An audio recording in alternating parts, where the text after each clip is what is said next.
Buckle up. It's Mary Kate Beck here, your hostess with the mostest. I try so hard. We are back with episode 22, and I am excited to tell you about it. I'm having a great day. I'm filled with pizza and cupcakes, and I hope you are too. I will be performing at Doc Ryan's Bar in Forest Park this Friday, November 8th at 8 p.m.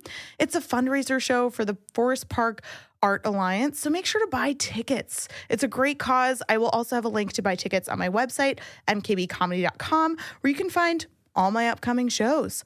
While you're on your phone looking at my website, make sure to follow this podcast on social media. We are Travel Disasters on every platform, and it's a really fun way to interact with the show. Send me pictures of your travels, and I will post them. Also, leave a written review. This week's review is anonymous, but they said, I never laugh at podcasts, but I literally LOL'd at the show. Great job.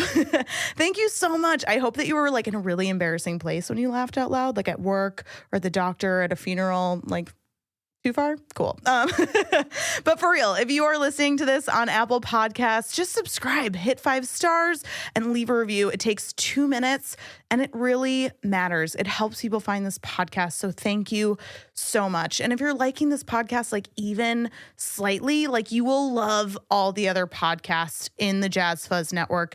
Astrological Intentions, that also releases on Mondays, is absolutely awesome. They tell you like what you can expect for the week based on like the pull of the moons and the signs. It's incredible. They were like, don't go on a date this week. And I was like, cool, got it. Cancel everything. But they're kind of running my life, but I love them so much. And last but not least, send me your stories. If you have a travel disaster where you like lost your bag, your wallet, your significant other, I want to hear about it. Send it to traveldisasterspodcast@gmail.com. I'm going to read all the listener stories on the air. Now, on to the meat and potatoes. My guest today is the always fabulous stand-up comedian and Bachelor blogger. Marissa Driscoll is in the house. Marissa takes us to when she studied abroad in Italy, and it really solidified the American stereotypes that all Europeans have about Americans, and they went balls to the wall clubbing. Marissa is such a good friend, and she was just trying to be a good wingman to her roommate, and it really backfired. So stay tuned and let's get after it.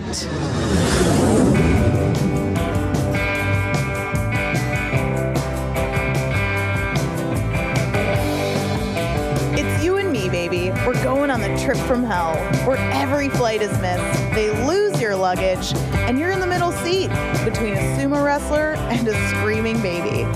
Don't worry, I'm coming along for the ride. I'm Mary Kate Beck, and this is Travel Disasters. How are you, honey? I'm so great, Mary Kate Beck. Marissa Driscoll in the house. Hi. I'm so happy to have you. Oh my God, I'm so happy to be here. I love your voice already.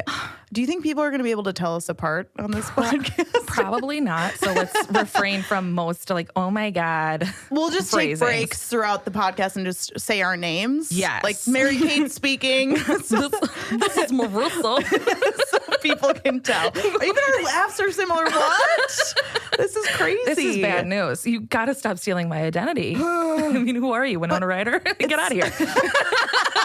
It's the best form of flattery. I'm sorry. It is. And it's been mutual, apparently. So we're just flattering the hell out of each other. And we've been friends for a while, so we're probably just morphing in. Yeah, let's be real here. To each other. Every female comedian in our circle has kind of fused into one. It's like a very Stranger Things Demogorgon situation. 3 times last week. Really? Christina, someone mistakes me for Christina Lundeen. Oh, shout out to Christina. You're like, great. Don't you produce the hidden shamrock? We've had 1 glass of wine. Not even. Your glass is still basically full. I've had 1 sip. I've had one sip and I can't speak English. I'm falling out of my chair. Son of a bitch. Hidden shamrock. Yes. And nailed it. I freak out. I'm too mean to those people. We do look similar. But it's like, come on. It's just because you're 2 white girls with like not super dark hair. I know. Who do comedy. I know. I mean, when I first met you guys, I thought you were very similar because I met you both on the same day. We're separated Siamese twins. Yes. That were surgically yes. apart. If you've ever seen a weird article on Facebook that doesn't seem legit, but is, It was the story of Mary-Kate Beck and Christina Lundin. Just getting surgically removed from each other at birth from the brain. Yes. It was a head attachment, 100%. Yeah, it's very rare, but we survived. Yeah, and with both of your brains fully intact, which is just a medical marvel. Congratulations. Amazing. Congrats. So I've known you for a couple of years. Yeah. I love you, but I can't remember the first time that we met. I love you too. And the only reason I do is because we were at Hamburger Mary's open mic, hosted by the lovely Sharon Palm. Shouts to Sharon. Best host in Chicago. Just I've said it once. I'll say it again. Yeah. Just love you, Cher. Anyway, best. so I was up at the open mic. And I think I did some jokes on Catholicism, and you were losing your mind in the front row. And I just remember I was like, this girl is so into this right now. I was like, I wonder who she is. Oh my God. I got back to the table I was sitting at, and you slid into my DMs on Instagram. Because somehow you found me within the 45 seconds. I'm such a creep. It was so great. And you were like, hey, girl, you rocked it. And I was like, oh my God, friendship at last. Wow. And I ran into you outside the bar, and I was just like, we just kind of caught up. And I think our friendship just kind of blossomed from there. And then we would see each other around the scene, and then we started hanging out. So yeah. But it was a DM slide that started it all. I know. Hot tip, guys. Female to female, it works. It Men works, to women, female to female. pass. Yes. When it's genuine and it's true. Yeah. Yeah. Like if a woman compliments me, I'm like, take my money. Here's my firstborn child. I will sell you my house and the car I don't have yet. Yeah. If a man Here's my social says, security number. I don't, Yeah, steal my identity. I'm sure you would do more with it than I would. But like, if a man did that to me, I would be like, no thanks. Block. I just sewed up my nether regions. Get out. God. Yeah, well, I'm serious. Oh my goodness. I love it. Mm-hmm. So yeah, that's how we met. That's awesome. And we've been open micing ever since. And if you've gone through the hell of open mics with Remember somebody, when we mustered up the courage to go to Comedy Bar open mic on Monday night? Which, first of all, Monday night, a tough look for everybody. Yeah, we were like shells of human beings. 100%. And we get to Comedy Bar open mic. It's a raffle, so like there's a chance you might not even get up on the stage. And the house lights are on, so we're like, they must be like getting ready for it. Just turning over the room for the next show. We're like sitting in the back, like trying to be cool. And like talking about like life and just whatever. And then they were like, can you leave? There's no mic. Yeah. And we sat there for a hard 20 minutes. Oh yeah. Just waiting. We're like, our names are in the bucket. There's no bucket. They're like, where do we put our names? Yeah. Was it the garbage can? God. My bad. It was very humbling. We're like, we'll just get out of here. I was like, oh. I don't think I've been back since, honestly. No, I honestly, I think that's correct. I think I tried going back to the B stage mic one night. When it's terrifying. Yeah. Love Comedy Bar, but it is it's a little cutthroat. Yup. Never had a good set there. Never? I don't know. I mean, I always walk off just being like, that was okay. Yeah. I did the last time I did the Tomato Throw show, which was a while ago, I thought I was like, you know what, I'm gonna like try some new material. And I remember getting off the stage and saying that to somebody, and they were like, why would you try new material on this audience? They just want to throw shit at you. Yeah. No. They're just like, just take it. Whatever they give you, just take it. Make fun of them, get out in 4 or 5 minutes and, live your best life. It's abuse. Yeah. It is. Oh, the worst. Abuse by foam tomatoes. For sure. It is. It's so hard. So I'm so excited to have you on the show. You're literally just a beam of light in this studio. Thank you. So great. It's the wine. It's turning me into a beam of light. It's international, beautiful, amazing wine. I'm so happy. Hell yeah. We're gonna get into just calm down, okay? We'll get into your story. Shut up. Excited. God. But before we get into the dirty deeds, who are you? How often are you traveling on a scale from mole people living in a hole underground from the Goonies or God knows what? Sloth from the Goonies? Yes. Okay. To Tom Hanks in Castaway. Yes. Living on an island, foraging for food, killing fish with spears, making love to a volleyball. He loved that volleyball. Did you watch the porn version of Castaway? Because I don't ever remember Tom Hanks. Cut a hole in the mouth of Wilson, dropped his loincloth, and made love. 100%. So on a scale of mole people... to non-pornographic Tom Hanks in the critically acclaimed film Castaway. Thank you for your grace in that moment. I had to clean up my mess. Thank you so much. I'm definitely not sloth in the Goonies. I travel a lot. Yeah. Half for pleasure, half for work. Yeah, I feel like you're always jet setting. Yeah, but it's like funny because when you're in high school or middle school, you're like, oh my God, traveling for work must be so glamorous. And it's like, no, it's not cute at all. You're gross. You're running from your office to whatever event it is you have to go to. And you have to be dressed up on a plane, which nobody likes to be. Like you have to be in work clothes on a plane with like your laptop. It's a whole... 100%. It's like a whole ordeal. Yeah. I used to be on a plane when I was a kid and I would see a man in a suit with like a big chunky laptop with the thing pulled down. Even like during takeoff, they would just be tapping away on their laptop. And I just would look at them and think... Like, that's it. They've made it. They have, like, a big fancy house. They drive a Volvo, which isn't even glamorous. Yeah. Nothing says glamorous quite like the station wagon Volvo with the wood paneling on the side. Safety was is that key. even a Volvo? I don't even know. Yeah. It was? Oh. Maybe. I mean, who didn't dream of having that wood panel car? Right? I mean, that was It's a big deal. For me, that was the height of luxury. For sure. Let's be real. So I travel a fair amount for work and, and just in general, I used to live in New York and I went to college in DC. So I have a lot of friends who live in other places and I try to travel as much as I can, but it's always for some sort of purpose. For sure. It's very rarely, if ever, like actually like I'm going on a vacation and I'm taking time away. I'm chilling by myself or something like that. So that's a little bit more of a rarity, but just in general, did that recently. I did. Yeah. I'm literally so proud of you. Thank you so much. I literally just got back from New Zealand. For 3 weeks. 3 weeks I was alone in New Zealand. It's not just like a weekend. It's not just for hobbits anymore. Yeah. Humans can go there too. I know. Oh my gosh. No, I mean, well, that's the other thing too. Like I read so many articles about like, people don't use their vacation days enough. And so one of my like not New Year's resolutions, but just like in general, I was like, you know what? I'm going to use my vacation days this year because I actually want to take a break, check out. And you're one of the hardest working people that I know. So I'm very proud of you for actually turning off. Thank you. Yes. I genuinely deleted my email from my phone, which for any workaholic is like terrifying. It's like cutting off a limb. Oh, 100%. Like I was wandering around without my right arm and I was like, what do I do with my hand? Yes. I'm just like, I've just got one. I can't even use a knife. Up? Ew. Yeah, exactly. It's like, oh, my neck. It's never been so straight before. It's just so insane. So I actually checked out. Today was my first day back at work and it was like, I had a ton of emails, but it was so nice that like my coworkers took over for me and all that stuff. So it was an amazing trip. Yeah. And the funny thing about that too is it's very humbling too, where it's like the world doesn't stop when I take a break. Right. Things will carry on. People will help you. Yeah.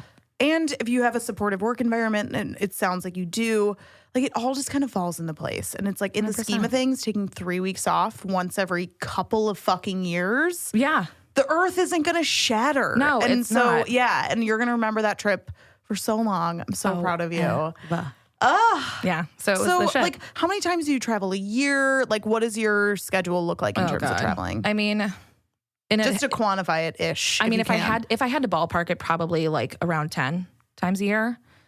If I really that's a lot. That's like almost once a month. It's a decent amount. I mean, I would say that's probably on the high side. Like if I had to like put like an average, probably like 6 or 7. But I mean, it's definitely up there because there are times where we have to go somewhere for a client meeting or we have an event and you've been doing all of the work for it. So you have to physically be there or there's a conference or something. So thankfully my job is pretty forgiving with that. And if you don't have to travel, they won't force you to because we have offices all over the country. So if there are people who make more sense that are in that area, then we'll just send them there. So this isn't super fascinating or anything. No, but just in it. general. Yeah. So it's amazing. That's what I do. Yay. So, burps.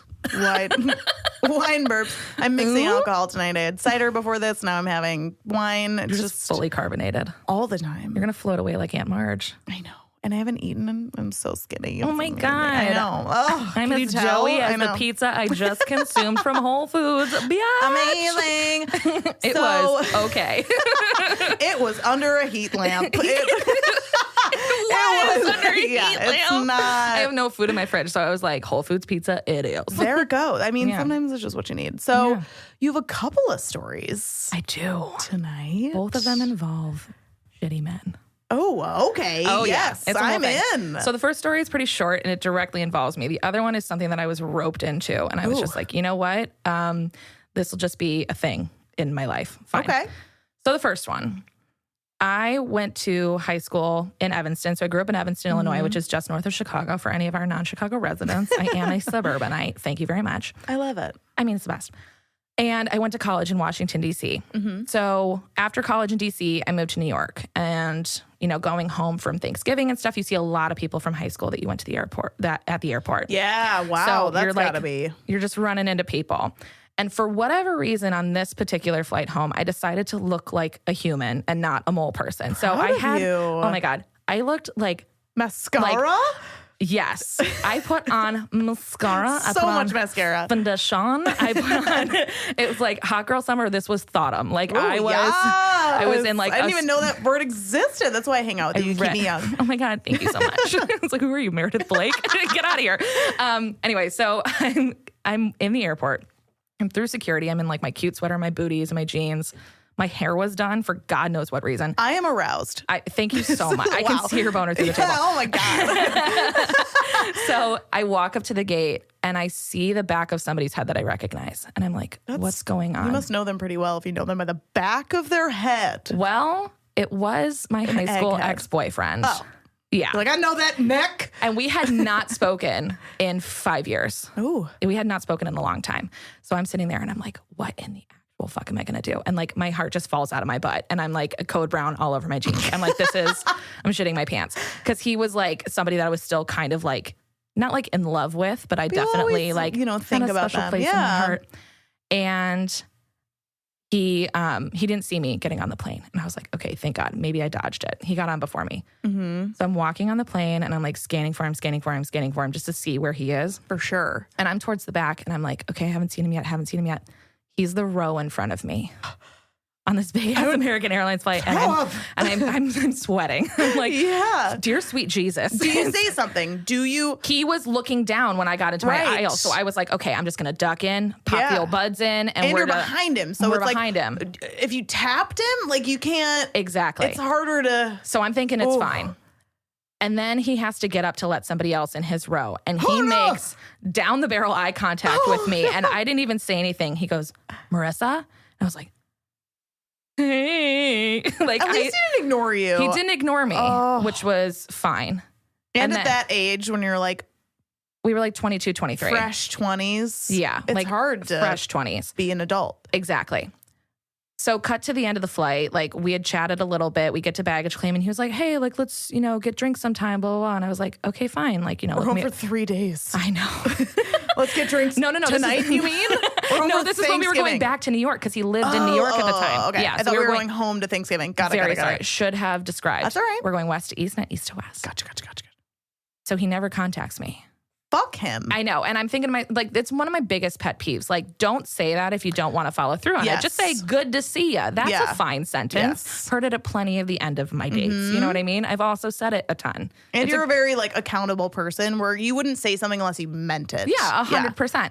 So 6 months later, I'm on the train going downtown.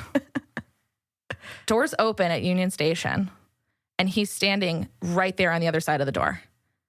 And he fully turns around and ignores me after I got my hand about halfway up just to wave and say hi and then go to a different part of the train. But it's literally like if I'm like, we were closer than you and I, and we're sitting across from each other at the table. Yeah. And we are arms reach apart. 100%. Like we could fully do a little ghost reenactment right now facing each other with the clay. And straight up, never saw him again after that. Good. Fuck him. Yeah. Drag him. This is stupid. This is so stupid. So that's my first story. Amazing. What a dummy. I just hate him so much. Yeah. Screw him. This is your time. This is my time. So my second story. I'm ready for it. Lay it on me, This one is a gem. Okay. So I'm studying abroad in Florence, Italy. Oh, I studied abroad. I studied abroad for 2 weeks in Florence and then did the rest in Rome. Oh, I mean, Italy's the tits. The best. It's so great. Aren't you very Italian? No, but people think I am because of the dark hair and the attitude. Stereotype. Oh, thank you so much. So sorry. You're totally fine. I'm mostly Irish. No, people think I'm Italian and Jewish, but I'm an Irish Catholic. Yeah, you get Jewish all the time, yeah, too. 100%. Yeah. People think my friend from college used to call herself a pizza bagel because she actually is Italian and Jewish. Anyway, so Irish Catholic. What up? Same, girl. Mazel tov. So, so anyway, we're studying abroad. my friend's in Belgium coming back from like, you know, spring break or whatever. And she's like, I met this guy. They're in Florence for a night. We're going to go out. And I'm like, okay, I'm ready to do this. He's got a friend. Yeah. We're going to wing woman this. Yes. So we go out for dinner and then we take them to the Shots bar. And I know exactly which bar you're talking about. if you've been to Florence, you've been to the Shots bar. Oh my. So every time we look at the menu, we're like pointing at the shots and we're like, oh, that one could be good. And they always go, 4 of those, please. So like, we're just reading things at this point and they're just coming towards us. We're talking like the flaming one, the one that tastes like mint chocolate chip. One the was like neon green. The one that would make you ripe for a colonoscopy. Like just the whole deal. So you're not making it out of this bar alive. No, 100%. And it's literally like putting yourself behind the bar, getting a straw in every single bottle of alcohol and just shaking up your body. Oh my God. And you're like, okay, this is terrible. That's so true. So we go to another club that was heavily featured when the Jersey Shore went to Florence because they wanted to go so like, bad. we want to be famous. Yeah, exactly. Maybe we'll see Pauly D there. Yeah, exactly. And it's like, oh, I don't want to go. This place is sticky at best. Yes. So it's just disgusting. So we go and she's like, you know, making out with this guy and I have to jump on the old grenade to, you know, use a euphemism from the Jersey Shore as per usual. You're a good person. Thank you so much. I'm an angel. You really are. You're so thoughtful. Oh, thanks. So we get home at like 3:00 in the morning. It's a Monday night, mind you. I have to go to class on Tuesday, and it's my once a week, 3-hour-long lecture on Italy during the Renaissance. Fake your own death. That begins at 8 a.m. Don't go. And class is a full hour or hour and a half away from our apartment because we lived on the other side of the river and we had to walk to get to the bus stop in, I think, Piazza San Marco or something. Damn. And then we had to take a bus completely uphill. So my roommate, who is still one of my best friends to this day, and I lived with in New York, like, God love her. Bless up. Just what a queen. She goes, I'll wake up with you because solidarity. We'll get you a bagel. We'll do this. And I'm like, all right, here we go. Yeah. So it was one of those hangovers when you wake up in the morning and you're like, you look at your friend and you're like, if I didn't love you so much, I would fucking hate you right now. And we couldn't even say the word shots. We had to say bagels. And like, how many bagels did we have last night? Like a full baker's dozen. We finally, after like the third bakery, because all of them were closed at 6:30 in the morning because it's Italy. They don't wake up until 2 in the afternoon. Yeah. So we finally get bagels and I get to the bus stop and I look around and I see the Italian bus police standing next to me. No. Explain what this is. People don't know what it is. So it's like their version of like, just like a bike cop basically, but for the bus system. Buses. So nobody buys tickets for buses. Exactly. That's like a thing. Everyone rides for free. Exactly. But if you get on the bus and they see you don't have a pass or something like that, you can get a €75 fine, which is basically I thought it was more. I thought it was like 200. Oh, I mean, every time we got fined, it was 75. So maybe it was like a student discount fine. I'll tell the short story, but I was on the bus with my mom and my sister. They were visiting for Thanksgiving when I was studying abroad and I didn't want to be alone for the holiday. So they flew out and we're like on a bus the first night. And the whole time I'm like playing Nicole. I'm like, we don't need tickets, Mom. Relax. We get on the bus, like the next stop, a bus police gets on the thing and I'm like, get off. I'm like, get off, get off, get off. Run away. Like push my mom out of the bus. She's like, what? And like, I was like, just be cool. And like, it's very much fight or flight. Threw my mom into moving traffic so we wouldn't get tickets. Oh, 100%. You're just shitting your pants because you're like, these people are worse than the actual Italian police. Happens. It happened like that was the only time it happened, and I was in Italy for 6 months. Yeah. So sorry, continue. No, I'm so glad to have shared this experience with you, unbeknownst to me. No, so like I'm thinking about being on the bus and I'm like, okay, I'm just going to hoof it to campus because I can't miss this lecture. I don't have my bus pass with me. And because I looked in my wallet and I was like, oh, fuck, I already rode the bus once without my bus pass. I can't get another €75 fine. So I hoof it all the way up to campus. I'm literally hoofing it. I'm sweating whatever alcohol God hath wrought inside my system. Yeah. It's just garbage. I get to class and no one is there. Do you want to know why?